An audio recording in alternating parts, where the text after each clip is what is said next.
গণ অভ্যুত্থানের দ্বিতীয় বর্ষপূর্তি উপলক্ষে রাষ্ট্রীয়ভাবে যেই অনুষ্ঠানের আয়োজন করা হয়েছে সেখানে গণ অভ্যুত্থানে অংশগ্রহণকারী সকল রাজনৈতিক দলের নেতৃবৃন্দকে আমন্ত্রণ জানানো হয়েছিল। সেখানে স্বয়ং ভারপ্রাপ্ত রাষ্ট্রপতি উপস্থিত ছিলেন। কিন্তু আমরা লক্ষ্য করলাম সেই অনুষ্ঠানে অংশগ্রহণ করতে যেয়ে অনুষ্ঠানের প্রারম্ভে একটি গণ অভ্যুত্থানের উপরে একটি ডকুমেন্টারি ফিল্ম প্রদর্শিত হচ্ছিল। সেখানের কোনো একটি অংশকে নিয়ে এনসিপি প্রতিবাদ জানিয়ে পুরো অনুষ্ঠানটিকে একটি নৈরাজ্যকর পরিস্থিতির সৃষ্টি করে দিয়েছে। এটি আসলে এনসিপি করছে বটে, কিন্তু এর পেছনের কারিগর হচ্ছে আসলে জামায়াত। জামায়াত কোনোভাবেই বিশ্বাস করতে পারছে না যে তারা 12ই ফেব্রুয়ারি নির্বাচনে পরাজিত হয়েছে, এই দেশের জনগণ তাদেরকে প্রত্যাখ্যান করেছে। জামায়াত বিশ্বাস না করলে কি হবে? বাংলাদেশের ইতিহাস পর্যালোচনা করলে দেখা যায়, অন্তত বাংলাদেশের ৫৫ বছরের ইতিহাস পর্যালোচনা করলে দেখা যায় যে বাংলাদেশের জনগণ কখনোই উগ্রবাদিতাকে পছন্দ করে না। বাংলাদেশের জনগণ কখনোই ৭১-এর মুক্তিযুদ্ধের বিরুদ্ধে যারা অবস্থান নিয়েছে তাদেরকে গ্রহণ করে না। হ্যাঁ, স্থানীয়ভাবে কালেভদ্রের কাউকে হয়তো সম্মান দিয়েছে, কিন্তু তার হাতে রাষ্ট্রের দায়-দায়িত্ব দিয়ে দেওয়া হবে, তাদেরকে রাষ্ট্র ক্ষমতায় আসীন করা হবে, এরকম ভুল বাংলাদেশের জনগণ কখনোই করেনি। আওয়ামী লীগ, বিএনপি, আওয়ামী লীগ এভাবেই একটি ধারা তৈরি হয়ে গেছে। এভাবেই একের পর এক নির্বাচন, অন্তত ৯১ সালের পর থেকে এভাবে একের পর এক নির্বাচনে একবার আওয়ামী লীগ জয়ী হয়েছে, একবার বিএনপি জয়ী হয়েছে, একবার বিএনপি জোট জয়ী হয়েছে, একবার আওয়ামী লীগ জোট জয়ী হয়েছে। এভাবেই কিন্তু জামাতকে এককভাবে কোনো নির্বাচনে জনগণ ক্ষমতায় আনার মতো ১৫১-৫২ সিট অন্তত তাদেরকে দিবে, পুরো বাংলাদেশের ইতিহাসে এরকম ঘটনা ঘটার সম্ভাবনা একেবারেই ক্ষীণ ছিল। এটি ২০২৬ সালের নির্বাচন পর্যন্ত বলবৎ ছিল, এখনও বলবৎ আছে। বাংলাদেশের মানুষ যেমন খুব কঠোর বামপন্থীদেরকে গ্রহণ করেনি, আবার খুব কঠোর ডানপন্থীদেরকেও গ্রহণ করেনি। বামপন্থীদের মধ্যে এত এত মেধাসম্পন্ন মানুষ ছিল, দেশের সেরা সেরা বিশ্ববিদ্যালয় থেকে পাশ করা ছাত্ররা যে বামপন্থী রাজনীতির সাথে যুক্ত হয়েছিল, কিন্তু তারা কখনো ক্ষমতার কেন্দ্রবিন্দুতে আসবে তো দূরের কথা, একটি ইউনিয়ন পরিষদের নির্বাচনে তারা জয়ী হতে পারেনি, একটি সংসদীয় আসনে তারা জয়ী হয়ে আসতে পারেনি। অর্থাৎ জনগণ তাদেরকে ওই ক্ষমতা কখনো দেয়নি। ঠিক তেমনি জামাতকেও এইভাবে গ্রহণ করেনি বলে এখন এটির প্রতিশোধ কি জনগণের উপরে এভাবে নিতে হবে? একটি নির্বাচিত সরকারের বয়স মাত্র 5 বছর 5 মাস চলছে। এই 5 মাসের মধ্যেই তাদেরকে যত সব বিশ্ব রাজনীতি, বিশ্ব পরিস্থিতি মোকাবেলা করতে হচ্ছে। ইরানের মতো একটি জটিল রাজনৈতিক পরিস্থিতি আমাদের উপরে এসে সওয়ার হয়েছে, এটা সারা পৃথিবীর জন্যই অশনি সংকেত।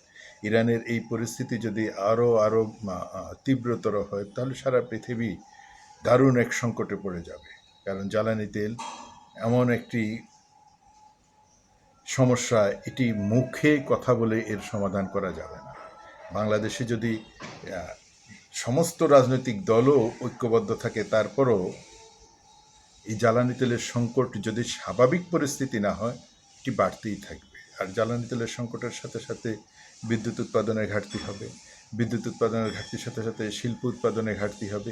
এইভাবে পরিস্থিতি আরও নাজুক হতে থাকবে। এখন সেখানে যদি জামাত শুধুমাত্র সে কেন পরাজিত হলো, তাকে কেন এই দেশের জনগণ ভোট দিয়ে ক্ষমতায় আনলো না, তার প্রতিশোধ হিসাবে সরকারকে আরও বেকায়দায় ফেলার জন্য, আরও অসম্মানিত করার জন্য, নিজেরা তো করছেই, তাদের ছাত্র সংগঠন দিয়ে করাচ্ছে, আর যদি এনসিপিকেও এই পথেই ঠেলে দেয়, তাহলে সরকারের কিছু তো সমস্যা হবেই। সরকার আরও সংকট মোকাবেলা করার জন্য প্রস্তুত থাকতে হবে, কিন্তু আখেরে সর্বনাশটি হবে আসলে এনসিপির। এমনিতে তো এনসিপি জামাতের সাথে জোট করতে যেয়ে নিজেদের সর্বনাশ করে ফেলেছে। কারণ মানুষ তাদেরকে প্রথমত রাজনীতিতেই দেখতে চায়নি, তারপরে যখন তারা একটি সংগঠন করেই ফেলেছে, তাদেরকে দেখতে চেয়েছিল একটি নিরপেক্ষ জায়গা থেকে, একেবারে তাদের মতো করে তারা একটি রাজনীতি করুক, যেখানে তারা বলছিল নতুন বন্দোবস্ত, সেই নতুন বন্দোবস্তটি জনগণ দেখতে চেয়েছিল। শুধু আওয়ামী লীগের বিরোধিতা করলেই রাজনীতি হয়ে যাবে না, বা শুধু বর্তমানে বিএনপির বিরোধিতা করে রাজনীতিতে প্রতিষ্ঠা পাওয়া যাবে না।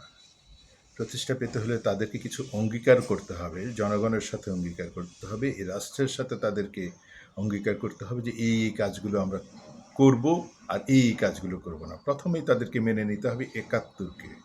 তারা ৪৭-এ থাকছে, তারা ২৪-এ চলে আসছে, মাঝখানের এই সময়গুলো কি হাওয়ায় মিলিয়ে গেল? কেন এই ডকুমেন্টারিতে, গণ অভ্যুত্থানের ২ বছর পূর্তির ডকুমেন্টারিতে শুরুই হয়েছিল মুক্তিযুদ্ধ থেকে অনুপ্রাণিত হয়ে ২৪-এর গণ অভ্যুত্থান? এটি আসলে তাদের গাত্রদাহ হয়েছে।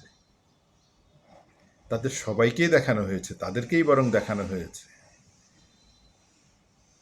হাসনাত, সার্জিস, নাহিদ, এদেরকেই দেখানো হয়েছে সেই ডকুমেন্টারিতে তারা কিভাবে তখন ভূমিকা রেখেছে। নেতিবাচক অর্থে না, অত্যন্ত পজিটিভ অর্থেই তাদেরকে উপস্থাপন করা হয়েছে। তারপরে তারা সেখানে প্রতিবাদ করেছে, বিশৃঙ্খলা তৈরি করেছে। তারা বলেছে আবু সাইদকে দেখানো হয়নি। কেন আবু সাইদকে দেখানো হয়নি? আবু সাইদকে অবশ্যই দেখানো হয়েছে।